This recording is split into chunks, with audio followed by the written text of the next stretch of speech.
Alright guys, welcome back. We got the usual Thronebreaker event quest. Boss solos. We're starting off with Hawkeye. There's Languor, Biohazard, Special Chaos Inversion, Encroaching Stun. Really, any of your heavy-hitting bleed immune mutants are going to be okay.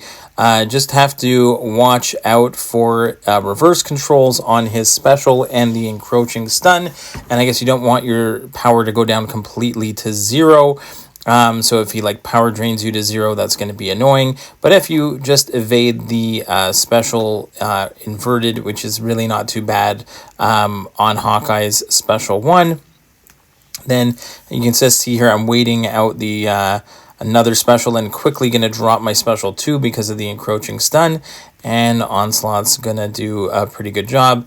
Also ended up doing this one with I don't know, pretty much anybody. I think I used Dust, used Colossus, but yeah, I'm a little behind in getting this one out, so I've actually done probably a couple more runs, and specifically, I took a couple recordings of that annoying Adaptoid, because they brought that one back, and here I mistime my the encroaching stun here. I thought it was going to work, but no, I got stunned, and then he power drains me, so not the greatest, but we finish it off.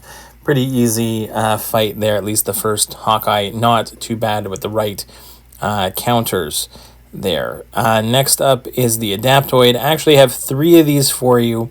The first time the Adaptoid came out, I used Magneto. And I'm going to use Magneto here anyways. But it's not going to work exactly the same. Also, when he throws a heavy, he gains power. And he also rotates between stun immunity, slow immunity, and a heal block. So immunity. So it makes it a little more annoying to do this one. And there's crush. So if you dash back twice, then you can't block him if you have the crush on you. So here we are gonna still manage to get this one going, where even though he gets the unstoppables a bunch of times, I'm still able to gain my power. And I'm going to get up to a special 3, and I'm going to try to slow play this one to not trigger the crush, get to a special 3 here. Going to build up my as many prowess as I can. I'm up to 9, 16, 32, drop the good old special 3, and see how much damage we can do with Magneto. So, decent amount of damage there. And then we have we get the Fury, so we're hitting really hard. So he doesn't nuke him completely, but still, there. It does get a little dicey at the end, but Magneto kind of still worked. Definitely not the ideal counter here, but always had fun going back when I did the initial Adaptoid. I think I used Magneto, so I figured I might as well try it out. And, it did the job, but not the greatest. But at the end here, I think he ends up pushing himself to a special 3. And I just barely get out of this. I think I end up pushing him red, but it's fine. we managed to get it down. So I kept it in here for you guys so you can see Magneto could do it, but definitely not the greatest option for this Adaptoid, because they've kind of thrown in a bunch of little tweaks in here to make Magneto really not ideal without the real parry heavy method all the time. So I think that's kind of a lot of anti-Magneto nodes. The crush there and the extra power gain, everything in there is pretty much made so that you can't cheese it with Magneto, but we got through it anyways. Next up, I used Silk, because Silk has the access to slow. You just have to be careful at the beginning, obviously, stun immune, and you can't use your mid-combo stun on your first combo there. But then here on the second one, I'm going to wait for the immunity to go down. Then I can get my mid-combo stun in before he throws his first special and gets unstoppable. Now that he has unstoppable, I can go ahead and I can parry. I can heavy to apply my slow. So I heavy into a nice big special 2.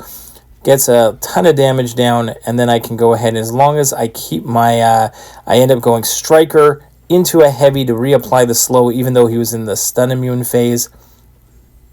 And other than that, it worked out really, really well, and a pretty clean solo with Silk. And next up, for fun, another one, I used Valkyrie just to see what would happen if I limit him to not letting him really throw heavies, and I just hit into the block to get my Pierce. If I have the one Pierce and I have a Sig 200 Valkyrie, then all I need is the one Pierce, and then I can just counter the Unstoppable the entire time. There's really nothing too concerning there. The specials are pretty easy. You can actually push Adaptoid red because he has no special 3. He only has a special 1 or a special 2. So if you have someone, I think also like a Shield, someone with a Grit, someone that has anything that counters, that's not a slow but can still counter Unstoppable, makes it can probably have a really good time. So that's why I wanted to try out this method with Valkyrie here. So you can see the whole time I can go ahead and just counter the entire fight. Not worried about the crush, not worried about really anything, just worried about evading and countering specials. Throw some specials into the block if I can, if he doesn't have a ton of power going on at that time. But even there, a nice special too. We finish with a full yellow bar with Valkyrie. All right, chapter 2.1, we have this Spider-Man Miles Morales. The main thing here is that if you put a debuff, you need debuffs in order to do damage, and if you do like a parry and then hit into him, he's automatically going to evade it just like he did and countered me right there. So bait some heavy attacks, get a bunch of debuffs on. That's why I went with Shield here. And watch out for the unblockable timer. Nothing too crazy there. His specials are pretty easy to evade, even when unblockable. Even though I got hit by the end of that one. But Shield has tons of debuffs. Pretty easy fight here for the most part. Get a big... I can't really use specials here against Spider-Man Miles Morales because he's going to go invisible. So I'm just going to stick with the damaging debuffs, and the damage over time is going to be great for this one. Another full evade on the special one and counter clean fight with Shield. Next, 2.2, we've got a Dust. And if you've seen any of my war videos, Dust, I'm going to go in with Viv.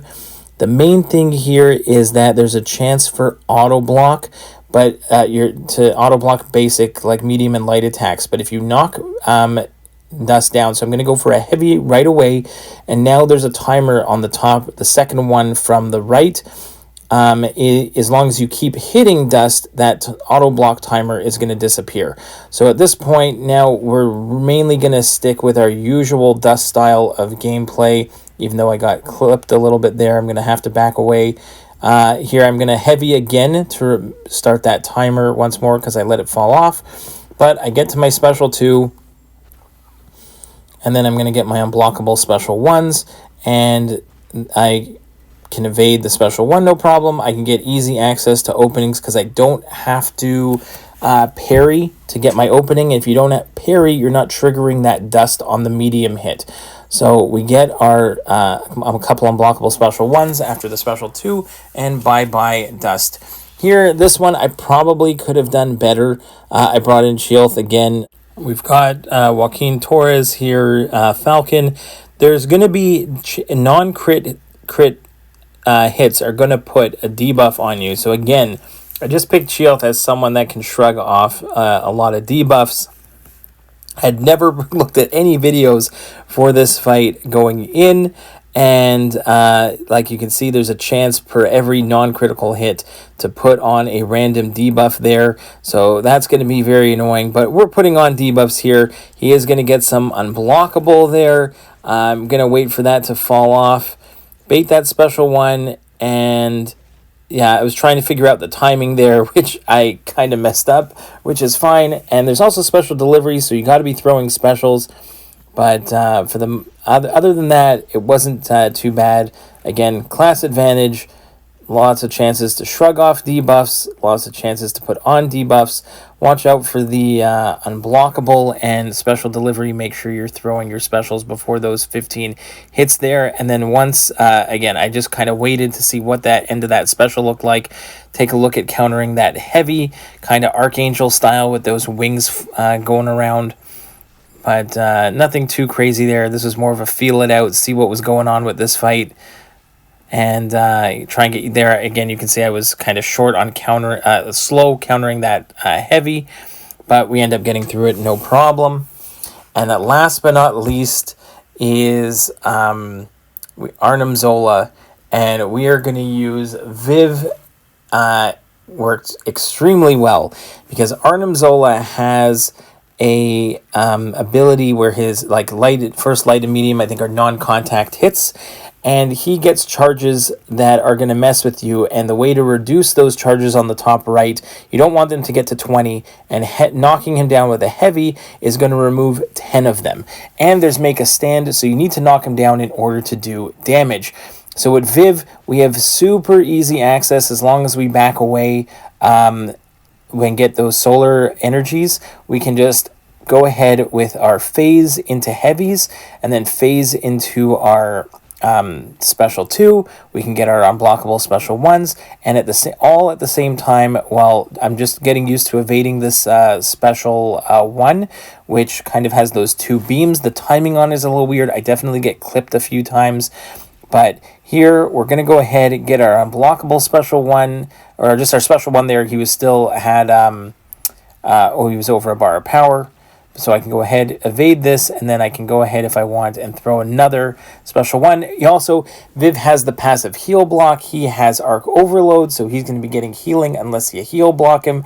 So Viv has all the answers to this Arnim Zola fight, in my opinion. I'm sure there are lots of ways to get through it quicker, but this was a super safe fight with Viv. Once I understood that I just had to keep knocking him down in order to remove any of the problems with the fight. And again, he has non-contact attacks, no problem.